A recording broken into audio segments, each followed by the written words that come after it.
Amelia Bella Anggraini, dan teman-teman saya, Evansa Fitri Kristanti, Nola Ayu Sugiyarti, dan juga Titis Angfigar.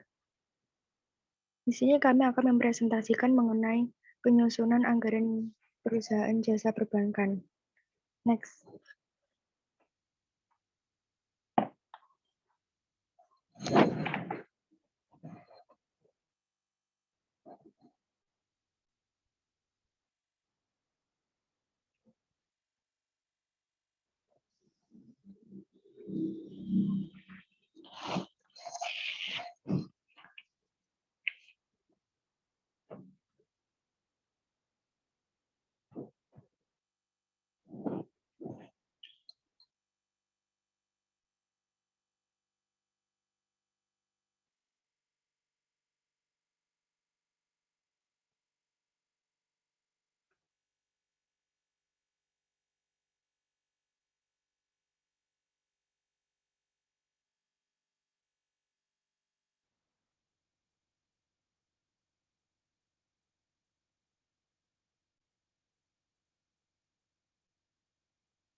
Next.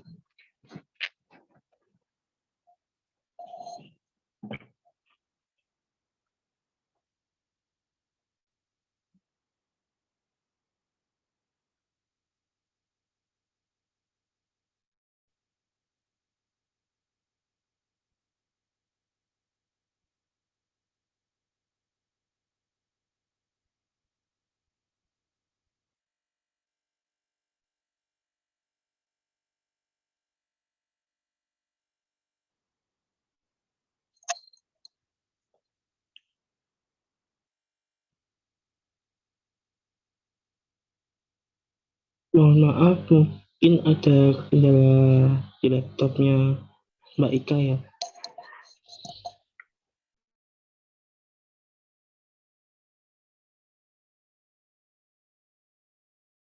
Yaitu pokok bahasan yang akan kami bahas yaitu yang pertama pengertian bank, yang kedua penyusunan anggaran tetap, yang ketiga penyusunan anggaran variabel, dan yang keempat analisis selisih. Next.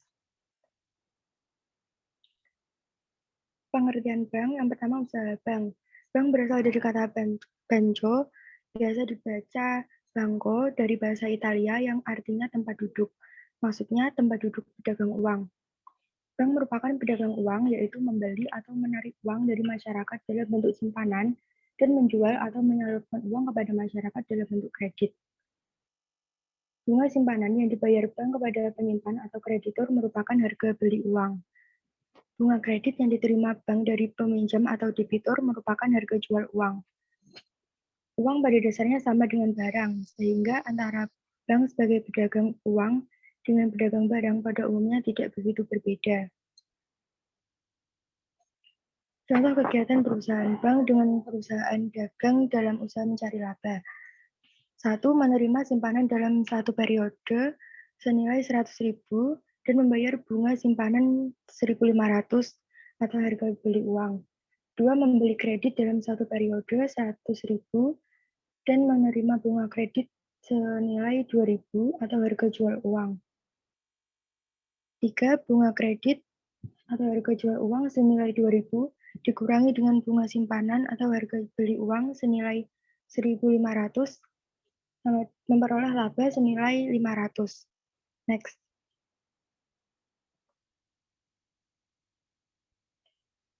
Yang selanjutnya usaha dagang. 1.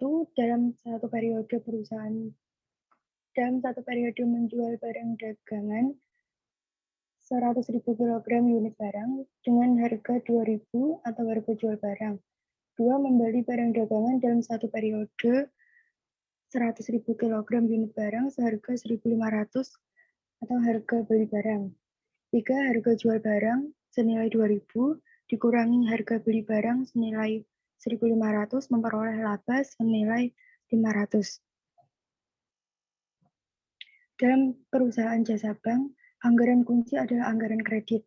Karena anggaran kredit sama fungsinya dengan anggaran jualan. Dalam penyusunan anggaran kredit harus memperhatikan faktor simpanan masyarakat. Apakah simpanan masyarakat di bank dapat mendukung anggaran kredit? Oleh karena faktor simpanan di bank sama fungsinya dengan faktor produksi pada perusahaan industri. Bila simpanan masyarakat di bank terbatas jumlahnya, maka sulit untuk memperbesar anggaran kredit. Next.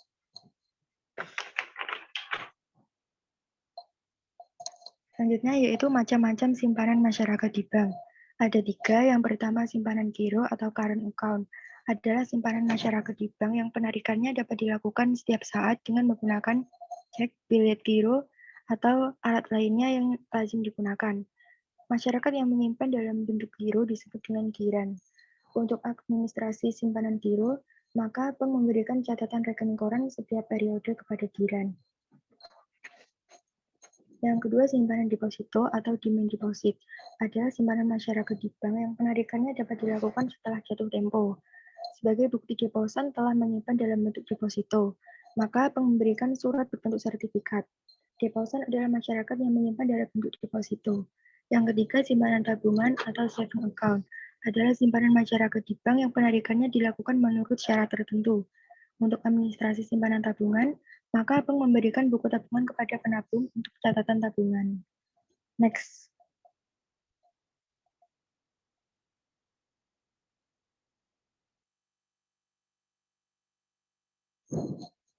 Selanjutnya yaitu jenis-jenis kredit bank. Ada 3, yang pertama kredit modal jasa. Adalah kredit yang digunakan untuk keperluan usaha sehari-hari, seperti membeli barang dagangan. Kredit modal kerja biasanya berjangka pendek atau kurang 1 tahun ke bawah. Yang kedua, kredit investasi adalah kredit yang digunakan untuk keperluan mendapatkan barang modal, seperti keperluan relokasi pabrik, modernisasi alat, ekspansi, rehabilitasi alat, dan lain-lain. Kredit investasi biasanya berjangka panjang atau lebih dari 1 tahun. Kredit modal kerja dan kredit investasi disebut juga dengan kredit berusaha atau kredit produksi. Yang ketiga, kredit konsumsi adalah kredit yang digunakan bukan untuk keperluan produksi, melainkan untuk dipakai sendiri. Seperti kredit profesi guru untuk membeli kendaraan atau kredit perumahan untuk dipakai sendiri. Pada perusahaan industri dan dagang, pada umumnya pengakuan terhadap pendapatan dan beban dalam accounting menggunakan dasar accrual. Dasar accrual atau accrual basis artinya pengakuan dilakukan atas dasar terjadinya transaksi. Dasar kas atau cash basis adalah pengakuan dilakukan tidak berdasarkan terjadinya transaksi, tetapi berdasarkan terjadinya pembayaran. Saat ini accounting perusahaan jasa bank, pengakuan dapatan didasarkan atas terjadinya pembayaran atau dasar kas, sedangkan beban diakui atas dasar accrual. Untuk selanjutnya dijelaskan oleh teman saya. Baik, terima kasih. Untuk selanjutnya adalah anggaran tetap perusahaan jasa perbankan. Berikut ini contoh penyusunan anggaran tetap perusahaan jasa bank. Bank Ikro merupakan bank non-devisa bermaksud untuk menyusun anggaran tahun 2011 dengan data sebagai berikut. Yang pertama adalah A. Data neraca per 31 Desember 2020 yang terdiri atas kas Rp1.000, giro di Bank Indonesia Rp2.000, giro di bank lain Rp1.500, kredit modal kerja yang diberikan Rp10.000, kredit konsumsi yang diberikan Rp5.000, kredit investasi yang diberikan Rp40.000, dan aset tetap bersih Rp30.500. Kemudian simpanan giro Rp20.000, simpanan tabungan Rp10.000, simpanan deposito Rp5.000, kewajiban segera lainnya Rp5.000, modal saham Rp49.000, dan laba tahun berjalan Rp1.000. Yang kedua, B. Bunga simpanan giro 4% setahun, bunga simpanan tabungan 14% setahun, bunga simpanan deposito 12% setahun, dan bunga kewajiban segera lainnya 10% setahun. C. Bunga kredit modal kerja 24% setahun, bunga kredit konsumsi 18% setahun, dan bunga kredit investasi 20% setahun. Next.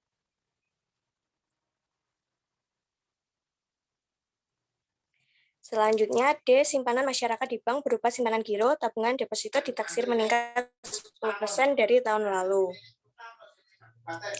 Peningkatan simpanan masyarakat di bank ini digunakan untuk peningkatan pembelian kredit dengan alokasi sebagai berikut. Yang pertama adalah peningkatan simpanan giro untuk kredit modal kerja, peningkatan simpanan tabungan untuk kredit konsumsi, dan peningkatan simpanan deposito untuk kredit investasi. E, yaitu pajak hasilan 10% dan bunga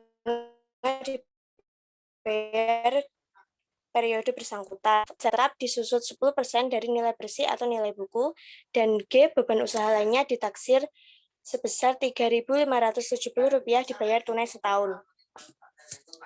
Next. Nah, dari data tersebut disusunlah anggaran laba rugi dan anggaran neraca seperti pada tabel 20/1 dan tabel 20/2. Setelah menyusun anggaran laba rugi seperti pada tabel 20/1, kemudian disusun anggaran neraca seperti tabel 20/2. Pada tabel 20/2 tampak laba tahun berjalan sebesar Rp1.800 yang diperoleh dari tabel 21 nomor 5 berupa laba bersih setelah pajak karena laba menambah modal. Unsur modal pada tabel 20/2 meliputi modal saham Rp49.000, sisa laba tahun Rp1.000, laba tahun berjalan Rp1.800, sehingga modal berjumlah sebesar Rp51.800. Berarti utang berjumlah Rp95.300 min Rp51.800 sama dengan Rp43.500. Utang meliputi simpanan giro sebesar Rp22.000, simpanan tabungan Rp11.000, simpanan deposito Rp5.500, dan utang segara lainnya Rp5.000. Next. Berikut adalah anggaran laba rugi Bank Ikro tahun berakhir 31 Desember 2011. Yang pertama adalah dapatan usaha, terdiri dari dapatan bunga kredit modal kerja yang berjumlah Rp2.880 diperoleh dari Rp10.000 ditambah hasil dari 10% dikali Rp20.000 kemudian dikalikan 24%.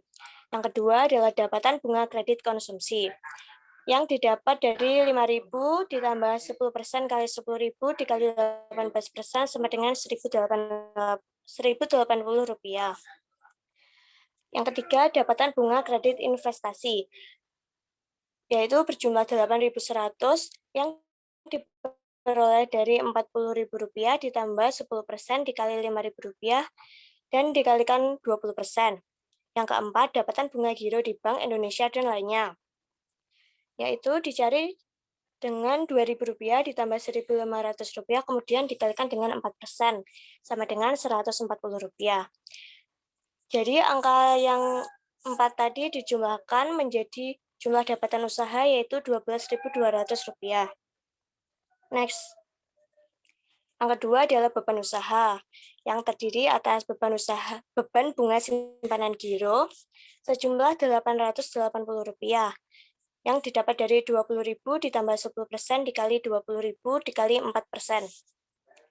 Kemudian beban bunga simpanan tabungan mendapat Rp1.540, yaitu dari Rp10.000 ditambah 10% dikali Rp10.000 dan dikalikan 14%. Yang ketiga adalah beban bunga simpanan deposito berjumlah Rp660 yang didapatkan dari Rp5.000 ditambah 10% kali Rp5.000 dan dikalikan 12%. Kemudian ada beban bunga kewajiban segara lainnya, yaitu mendapat Rp500 yang dari hasil 10% dikali Rp5.000. Selanjutnya ada beban depresiasi, mendapat Rp3.050, yaitu dari 10% dan 10% dikalikan Rp30.500. Kemudian beban usaha lainnya itu Rp3.570. Itu dari soal.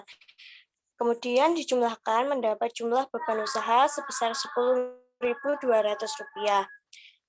Laba usaha sebelum pajak yaitu didapat 2.000, yaitu dari 12.200 dikurangi 10.200. Kemudian untuk pajak hasilan itu 10% dikalikan dengan 2.000 mendapat hasil 200 dan laba bersih setelah pajak yaitu 2.000 dikurangi 200 mendapat 1.800. Next.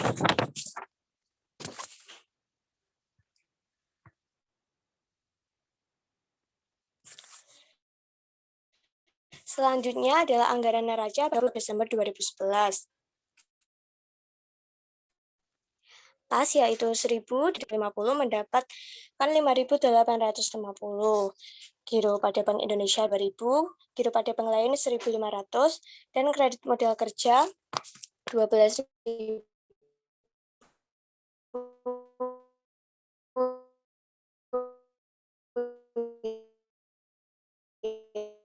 Yaitu dari 10.000 ditambah 10.000.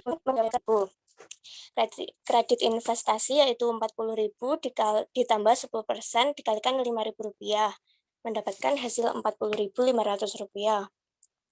Aset tetap bersih yaitu Rp30.500 dikalikan dengan Rp3.050, mendapatkan Rp27.450. Jadi jumlah asetnya sebesar Rp95.300. Kemudian untuk simpanan giro mendapatkan Rp22.000, yaitu dari Rp20.000 ditambah 10% dikalikan Rp20.000. Kemudian simpanan tabungan 10.000 ditambah 10% dikalikan 10.000 mendapatkan hasil 11.000. Simpanan deposito mendapatkan 5.500, yaitu dari 5.000 ditambah 10% dikalikan dengan Rp5.000.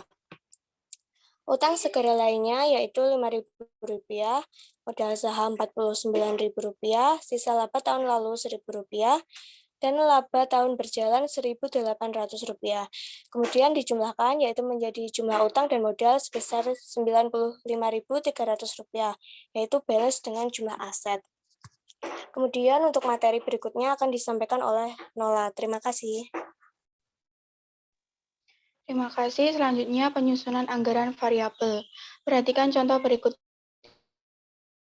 ini. Misalkan Bank Ikro menetapkan bunga kredit 20% setahun dan bunga simpanan 10% setahun dan biaya tetap setahun Rp10.000. Dari data tersebut, bila Bank Ikro ingin mengetahui pada jumlah berapa kredit yang diberikan dalam setahun agar bank tidak menderita rugi dan tidak memperoleh laba atau break-even point, maka dapat dihitung sebagai berikut ini. Bunga kredit sama dengan biaya tetap ditambah bunga simpanan ditambah laba. Bunga kredit 20%, biaya tetap Rp10.000, bunga simpanan 10%, laba 0. 20% dikurangi 10% sama dengan Rp10.000.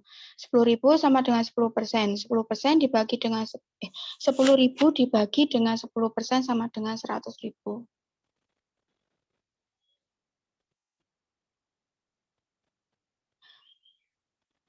Dengan demikian, bank berada dalam keadaan tidak memperoleh laba atau impas bila selama setahun memberikan kredit Rp100.000. Bila bank ingin memperoleh laba setahun Rp1.000, maka bank harus memberikan kredit dengan perhitungan sebagai berikut. Bank kredit 20%, biaya tetap Rp10.000, bunga simpanan laba Rp1.000. 20% dikurangi Rp10.000 sama dengan 10.000. 20% dikurangi 10% sama dengan Rp10.000 ditambah Rp1.000. 10% sama dengan Rp11.000. 11.000 sama dengan 11.000 dibagi 10% sama dengan 110. Next. Jadi, agar bank memperoleh laba setahun Rp1.000, maka harus memberikan kredit 110 dalam setahun.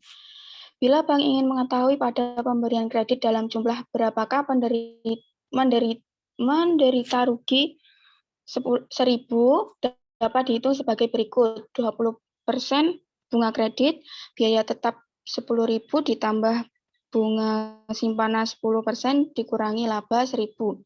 20% dikurangi 10% sama dengan Rp10.000 dikurangi Rp1.000, 10% sama dengan Rp9.000, 9.000 dibagi dengan 10% mendapat. Jadi, bank akan menderita rugi Rp1.000 bila memberikan kredit setahun Rp90.000. Perhitungannya dapat dibuktikan dengan contoh anggaran variabel seperti tabel 20 strip 3. Anggaran variabel laba rugi Bank Ikro, kapasitas 90.000 unit sampai 110.000 unit, selisih kapasitas 10.000 unit. Tahun berakhir 31 Desember 2012. Keterangan dapatan bunga per unit 20%, tingkat kredit yang diberikan nominal 90.000 mendapatkan bunga 18.000 dari 90.000 dikali dengan 20%. Cara tersebut berlaku untuk tingkat kredit diberikan nominal 100.000 dan 110.000. Selanjutnya, biaya variabel atau biaya bunga per unitnya 10%. Tingkat kreditnya diberikan pada 90.000, mendapat biaya variabel sebesar 9.000 dari 90 dikali 10%. Cara tersebut berlaku dengan tingkat kredit yang diberikan pada nominal berikutnya. Selanjutnya, margin kontribusi per unitnya 10%. Tingkat kredit yang diberikan pada nominal 90.000 mendapat 9.000, yaitu caranya sama dengan 90.000 dikali dengan 10%, mendapat 9.000. Cara tersebut berlaku untuk tingkat kredit selanjutnya. Biaya tetap sebesar 10.000 untuk seluruh tingkat kredit yang telah diberikan, karena sudah terdapat pada soal. Laba rugi dicari dari margin kontribusi biaya tetap, yaitu ternyata sampai suap tidak uang. Padahal di Indonesia hari kerja awal yo, Selasa. Dan Selasa ini rame. untuk tingkat kredit yang diberikan Meleset perkiraannya dulu. laba rugi mendapat 1.000, tingkat kredit 100.000 mendapat 0 laba ruginya, dan tingkat kredit 110.000 mendapat laba rugi 1.000. Pada tabel 20/3, tampak Bank Ikro memperoleh laba rugi sebesar 0 rupiah pada tingkat kredit diberikan 100.000, yaitu tingkat impas atau break even. Next.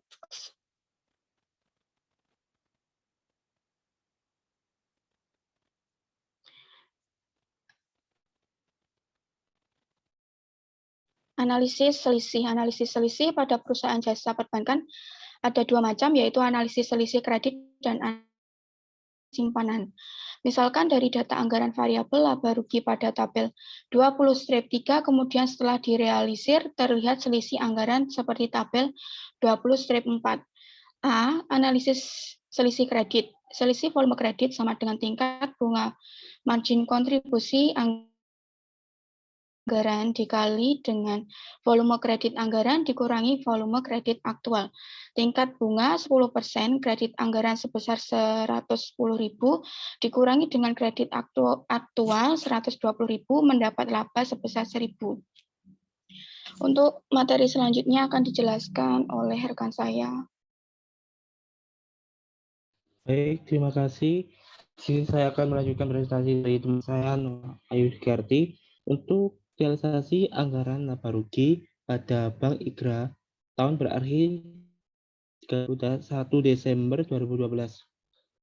Terdapat keterangan bagi berikut: volume kredit, tepatan bunga kredit, biaya bunga simpanan, margin kontribusi, biaya tetap, dan terakhir laba atau rugi. Untuk tingkatan bunga, ini dibagi menjadi dua, anggaran dan aktual.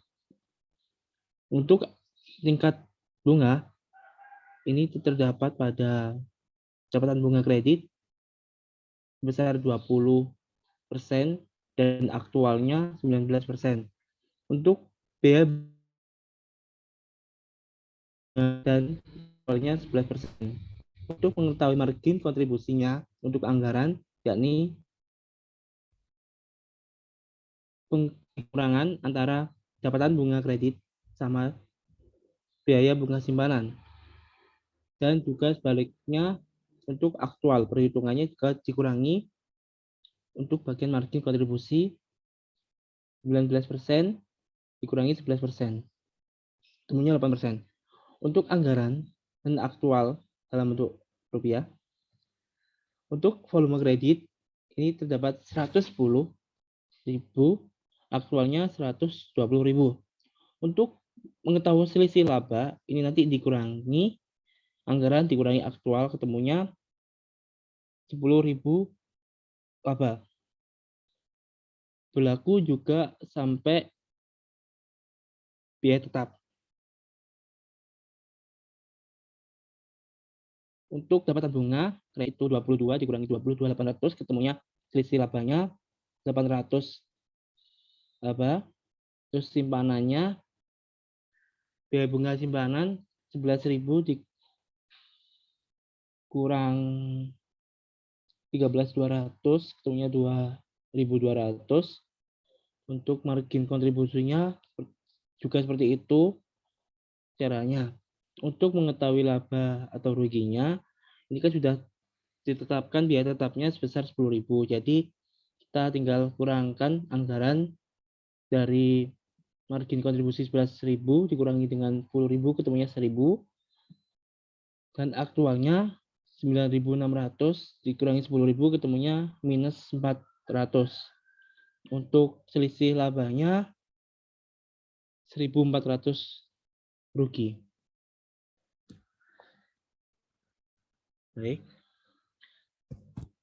Baik, untuk perhitungan analisis selisih simpanan, ini ada 3 cara.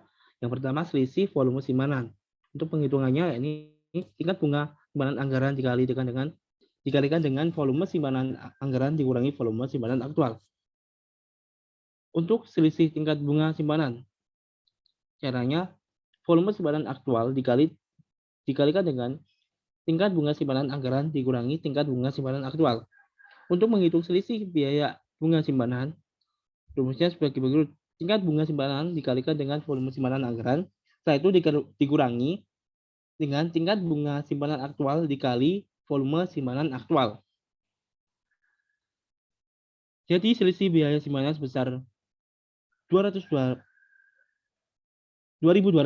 itu terdapat rugi. Juga tampak pada tabel 20/4. Selisih biaya bunga simpanan juga dapat diperoleh dari perpaduan antara selisih volume simpanan dengan selisih tingkat bunga simpanan seperti contoh perhitungan berikut ini. Untuk perhitungan laba rugi model analisis selisih. Untuk dapatan bunga kredit, yakni 19% dikalikan dengan 150 ketemunya 22.800. Biaya bunga simpanan dianggarkan 10% dikalikan dengan 120.000 ketemunya 12.000. Margin kontribusi cadangan, margin kontribusi dianggarkan diperoleh dari dapatan bunga kredit dikurangi dengan biaya bunga simpanan, yakni 22.800 dikurangi 12.000, ketemunya 10.800. Untuk selanjutnya selisih volume simpanan rugi sebesar 1.000, selisih tingkat bunga simpanan rugi sebesar 1.200, setelah itu ditambahkan ketemunya selisih biaya bunga simpanan sebesar 2.200. Untuk volume kredit laba sebesar 1.000. Setelah itu dikurangi dengan selisih standar atau rugi sebesar 1.200. Ketemunya margin kontribusi sebesar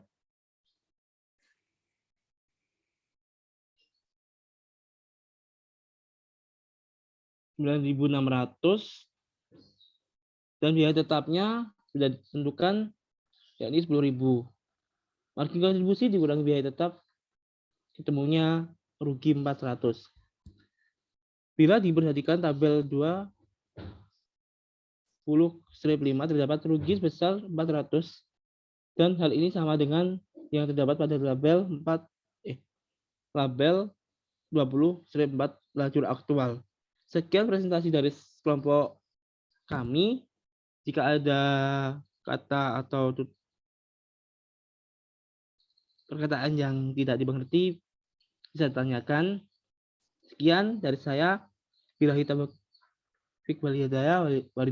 Wassalamualaikum warahmatullahi wabarakatuh.